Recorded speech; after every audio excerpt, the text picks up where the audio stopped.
कर्नाटक हवामान अभ्यासक मी आहे तारकळस या ठिकाणी.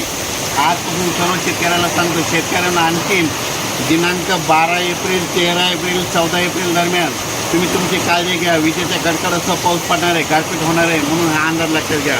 आणि विशेष म्हणजे परभणी जिल्ह्यामध्ये 18 एप्रिलपर्यंत वातावरण खराबच राहणार आहे, म्हणून हे अंदाज लक्षात घ्यायचा.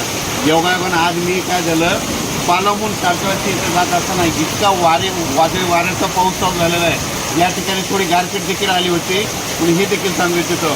पण माझी सर्व शेतकऱ्याला विनंती आहे परभणी जिल्ह्यातल्या, की सध्या खूप वातावरण खराब आहे. म्हणजे जास्त अवकाळी पाऊस आला की आधीच काय करायचं, वातावरण ते झालं की तुम्ही तुमचं आपण आपल्या घर जवळ करा. आणि विशेष म्हणजे सांगायचं झालं तर म्हणजे आता हे जवळपास 12 एप्रिल ते 18 एप्रिल दरम्यान वारं जास्त राहणार आहे, त्याच्यामध्ये पाऊस पण जास्त राहणार आहे आणि विजेचं प्रमाण राहणार आहे. सर्वदूर पडत नसतो, पण फक्त काही काही भागात पडणार आहे, म्हणून हा सर्व शेतकऱ्यांनी अंदाज लक्षात घ्या.